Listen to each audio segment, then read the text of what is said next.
Lo recibo al señor Damián Jakubowicz. Hablamos desde un medio de comunicación. Hoy vamos a hablar de la geopolítica de la comunicación en el continente y en el mundo. Tema interesante, tema controvertido, tema fundamental, me parece, en la construcción de ideologías, de identidades, de corrientes de opinión, de defensa de intereses de uno y otro sector en pugna en este planeta, en este universo. ¿Qué tal, Dami? Buenas noches. Buenas noches, sí. Vamos a hablar de la geopolítica de la comunicación. Mucha gente a veces se pregunta por qué yo hablo de geopolítica militar, geopolítica estratégica, o sea, una cosa que tiene que ver siempre con la parte armamentista, pero a veces se extraña de por qué hablo de geopolítica de la comunicación. Entonces yo siempre les digo, por aquellas frases que dijo el expresidente argentino, los fierros de los años 1970, en épocas guerrilleras en Argentina, son los medios de comunicación ahora. Entonces, yo siempre digo, si hablo de geopolítica militar y geopolítica estratégica, no puedo no hablar de geopolítica de la comunicación. Los medios son armas, ¿no? Son armas justamente para la comunicación, la difusión de posiciones, para la formación de opinión, que vaya, si es importante, para la construcción de políticas y de poder, construcción de poder, de eso estamos hablando. Estamos hablando exactamente de construcción de poder. Es importante que la gente entienda que, de alguna manera, las nuevas armas nucleares del siglo XXI es la comunicación.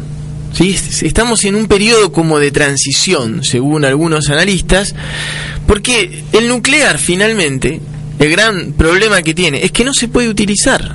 Es un arma de disuasión, pero si todo el mundo tiene, entonces todo el mundo está disuadido. Entonces, ¿cómo hace uno para poder presionar a otra persona? ¿Sí? El arma nuclear y la invasión militar tampoco sirve tanto. ¿Cómo se hace? Entonces, los medios de comunicación se han vuelto fundamentales, son las nuevas armas, porque, por lo que vos decís, porque permite el acceso al poder político, ¿sí? O sea, las estructuras que quieren llegar al poder de cualquier lado, desde una empresa, desde un sindicato, desde un gobierno, de donde sea, la estrategia para poder alcanzar el poder, o sea, lo que antes era tomar la ciudad, ahora es tomar el poder.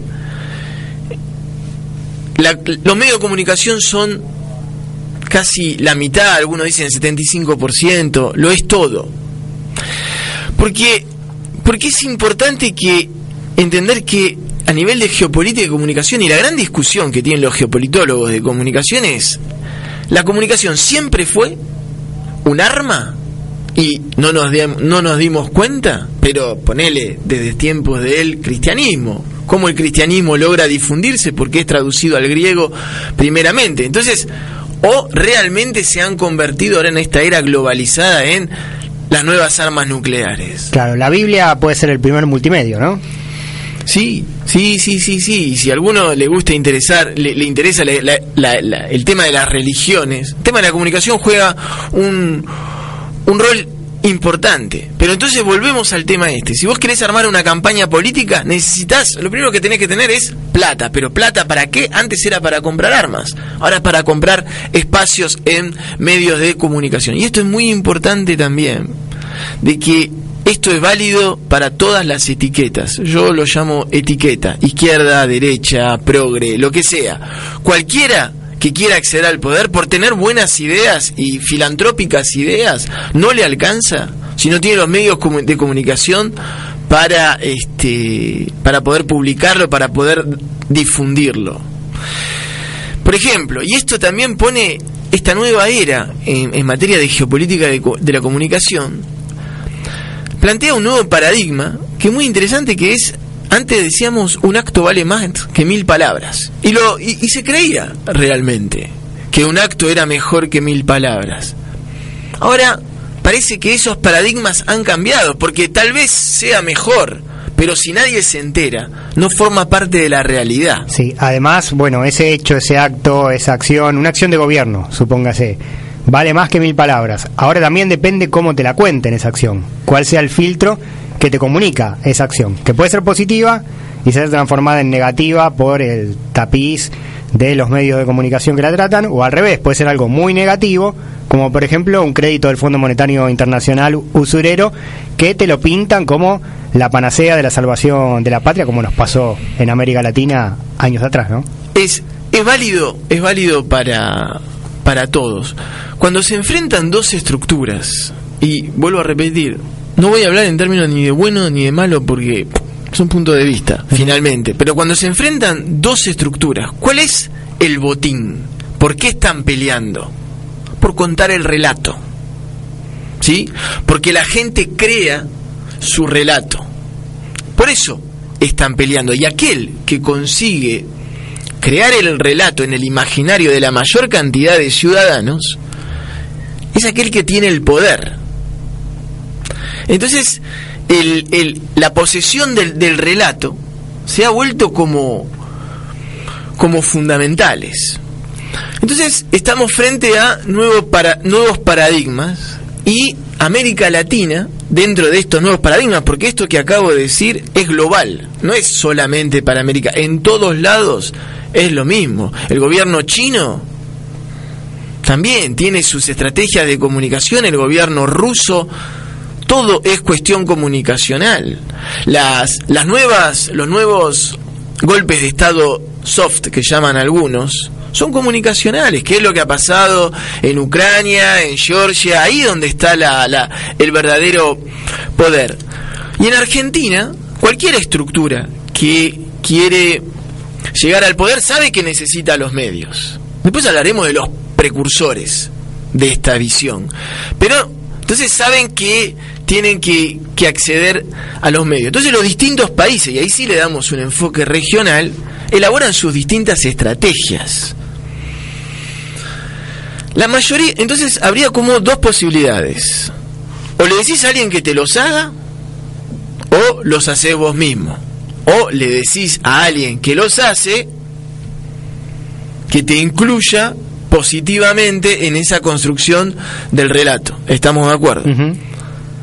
Algunos países han decidido generar sus propios arsenales mediáticos, sus propios contenidos, y otros países, por diferentes estrategias, simplemente por una cuestión de diferentes estrategias, han decidido aliarse con grupos mediáticos. Esto incluye, siempre estamos hablando de manera, eso lo aclaro, de manera muy grosera, es así, como hecho, como para poder marcar una división, pero después hay bemoles, hay cosas que son más grises, etcétera.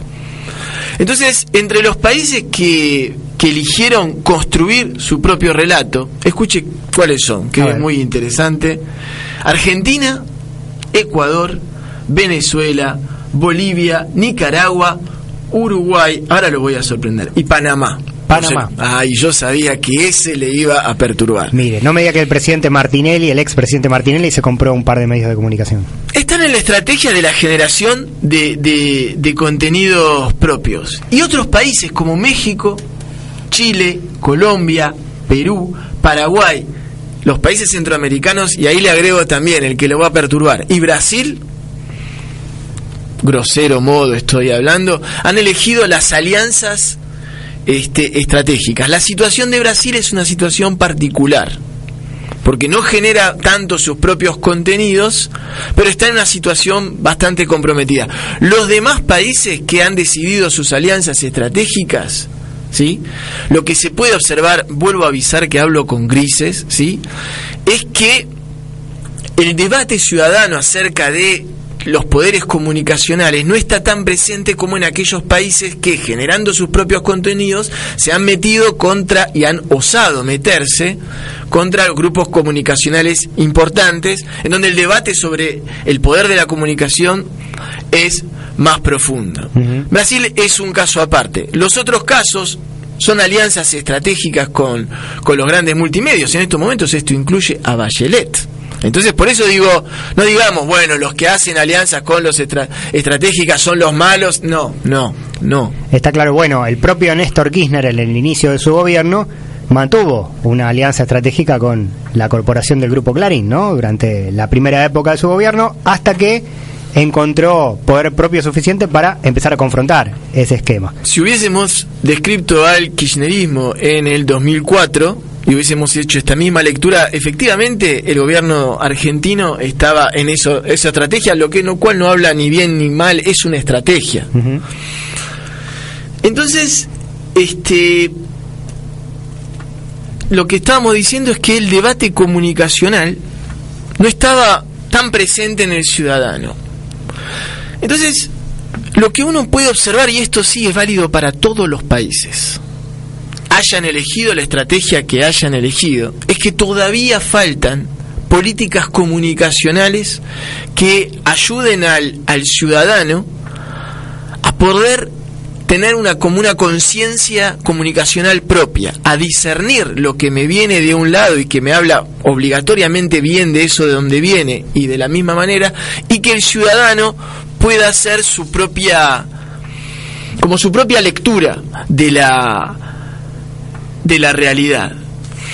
Y después otro problema que también es algo que nos tenemos que concientizar y que perjudica al ciudadano es la desinformación en la que vive. Porque, por ejemplo, yo soy geopolitólogo y me quiero interesar por lo que pasa en Venezuela, que es bastante complejo en estos momentos. Entonces yo voy a mirar, por ejemplo, Telesur, y voy a ver una película, ¿sí? Y voy a mirar otro canal, voy a poner algún canal opositor o algún diario internacional que no está afín al gobierno de Caracas. Voy a tener una lectura por ahí con los mismos problemas, pero los culpables totalmente diferentes. Sí, en Venezuela tenemos muertos que tienen culpables diferentes, depende de dónde los leas, ¿no?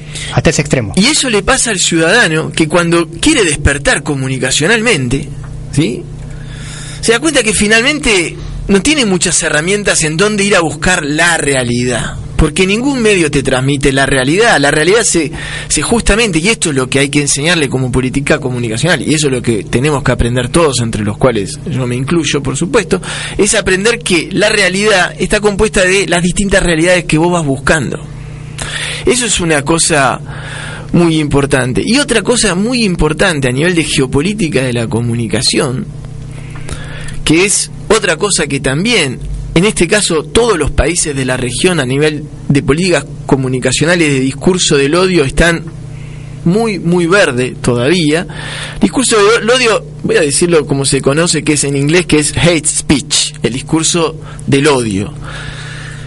Hay algunos proyectos, ya se está funcionando en algunos países, que a los políticos se les censura los discursos en donde la estrategia comunicacional es hacer que el ciudadano odie algo, ¿sí? Como generar un vínculo con el ciudadano cuando la propuesta es odiar a alguien en común. Es muy interesante este tema del odio. Si hubiese un órgano censor de este hate speech, yo digo que regionalmente, así a primera vista, no se salvan muchos países. Claro, en América Latina no habla nadie. En las oposiciones, por lo menos. Ni de oposiciones ni de no oposiciones, lamentablemente. Tanto la izquierda como la derecha tiene que hacer un pensamiento comunicacional y ver qué, y voy a decir una palabra ahí medio geopolítica, pero qué energía le estoy transmitiendo. Porque el odio solamente construye odio. El odio no construye amor, y así como el amor no construye odio. Pero si yo, mi principal estrategia, y acá yo digo la principal estrategia, es generarle un vínculo en común con alguien a través de un odio en común hacia otro, eso no tiene buenas raíces.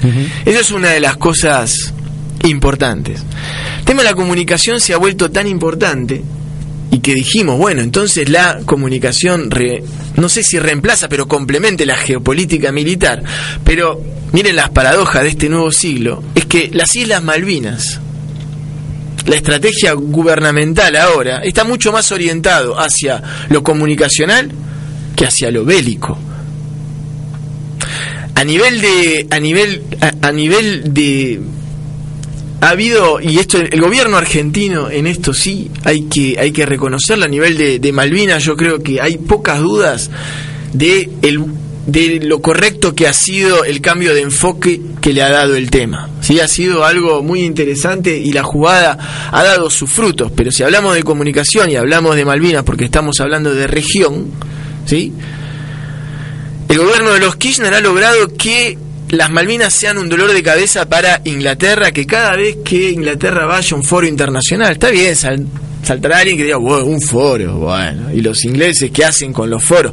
Estamos hablando del poder de la comunicación. La comunicación ha logrado el gesto simbólico de que se le prohíba a los buques malvinenses ir con la bandera argentina a atracar en puertos del Mercosur. Sí, era del índole comunicacional, pero yo le puedo asegurar que el tema de Malvinas ha sido tan bien trabajado, a diferencia del desastre de la idea bélica que había en el 82, que ha logrado una disputa entre el gobierno del Reino Unido y el gobierno estadounidense frente al tema de las Malvinas. Uh-huh. ¿Sí? El Senado inglés se ha quejado formalmente de que no había recibido del gobierno estadounidense el apoyo que ellos necesitaban respecto a Malvinas. Así es, sí, Argentina puso en tapa de los diarios, si queremos decirlo así, del mundo, el tema de Malvinas en una disputa diplomática, una disputa de sentido, desde la palabra, desde la comunicación, como decís vos, ¿no? Un arma importante. Bueno, ahora Inglaterra hace la inversa, ¿no? A través de la tapa de un diario sensacionalista se justifica en movilizar buques y armar las Malvinas nuevamente en una supuesta connivencia entre Rusia y Argentina para una supuesta invasión. Bueno, parece que están haciendo la de Galtieri, pero al revés, los ingleses hoy por hoy en ese sentido, pero tiene que ver con la comunicación, pensando también en la herramienta, en el arma, en los fierros de la comunicación. El golpe de Estado en Paraguay a Fernando Lugo en el año 2010 tiene que ver con una construcción mediática. En el juicio político que se le hace a Lugo en el Congreso, que empieza rápidamente y termina rápidamente, muy como una foto express, se basaba en titulares de diarios. Decía el fundamento del juicio político, cosas que decían las tapas del ABC Color, del Clarín de Asunción del Paraguay. En eso se basó el juicio político. Bueno, hoy tenemos dado vuelta esta denuncia del fallecido fiscal Nisman, también con un montón de llamadas a notas de medios de comunicación. La herramienta de lo escrito en los medios de comunicación, de lo dicho en los medios de comunicación, no por protagonistas de la noticia o de la disputa, sino por los propios medios, por la construcción de los periodistas o hasta el propio medio sin firma, ¿no? Con la editorial del dueño de ese medio, que no pone el nombre, sino se escuda en la defendida libertad de expresión.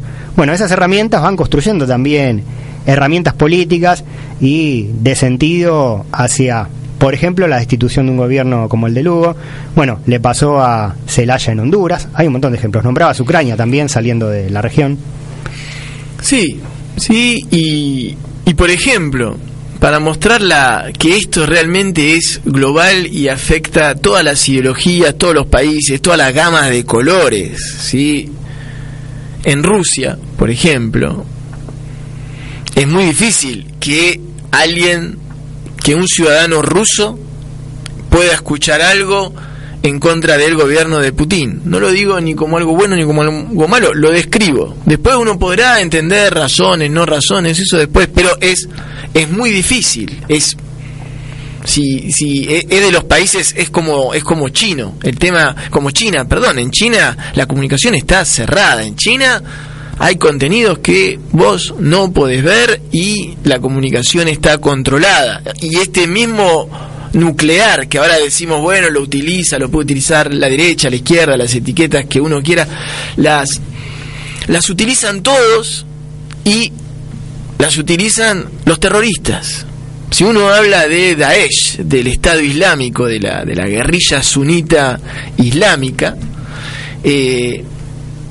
la gran novedad es la comunicación. Lo que están haciendo lo han hecho siempre, pero la gran novedad es que ahora, en lo que algunos llaman sociedad de medios, teatralización, espectáculo, ahora también Daesh tiene una cámara y tiene un HD y tiene su manager de comunicación.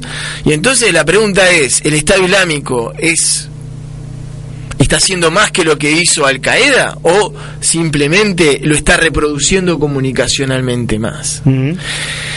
Pero esto mismo se puede decir que el Estado Islámico aprovecha el poder de la comunicación porque justamente teniendo una comunicación muy interesante, macabra, pero macabro es todo.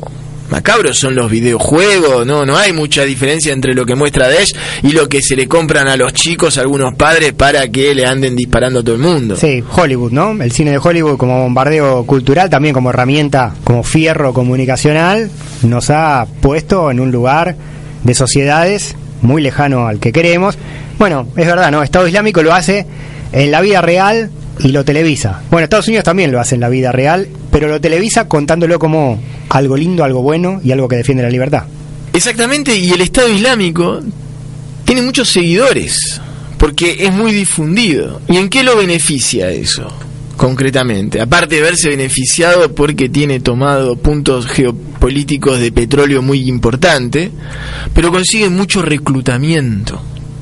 Porque hay un montón de chicos, ¿sí?, que les recabe la onda del Estado Islámico, para decirlo así como sea. Y me recabe, sí, a mí el Estado Islámico. Porque uno es rebelde, claro, a veces. Le pongo me gusta al Estado Islámico. Le pongo me gusta porque a mis papás no les gusta. Por un lado lo estoy diciendo así como esquema, por otro lado hay una convicción religiosa muy importante, los dos términos, pero también están los otros. Se ha descubierto, hay análisis sociológicos hechos sobre esos, que mucha gente que se va a pelear para el Estado Islámico no son fundamentalistas religiosos.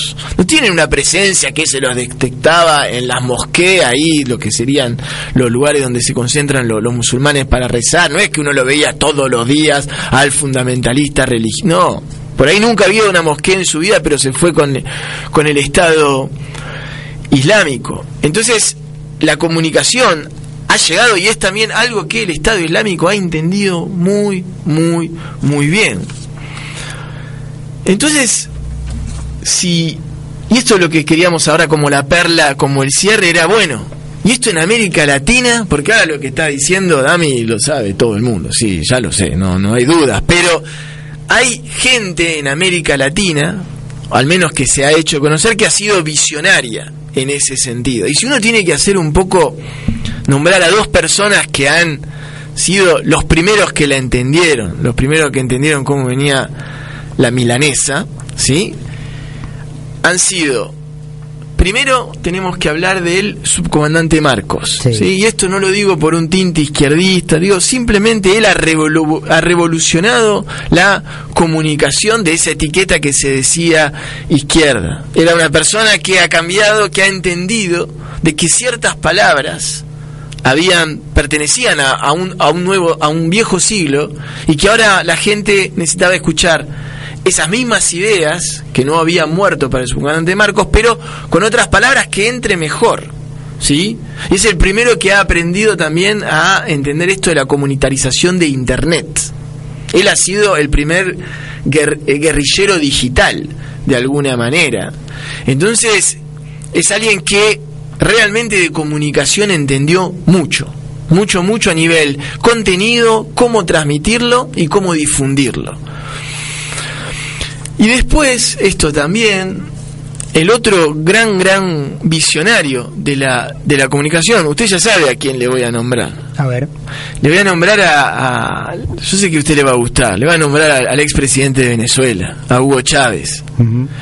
Hugo Chávez, uno le puede gustar o no, según los anteojos que ponga, según los diarios que haya leído, según las Wikipedia que haya chusmeado, pero yo creo que hay algo que es indiscutible.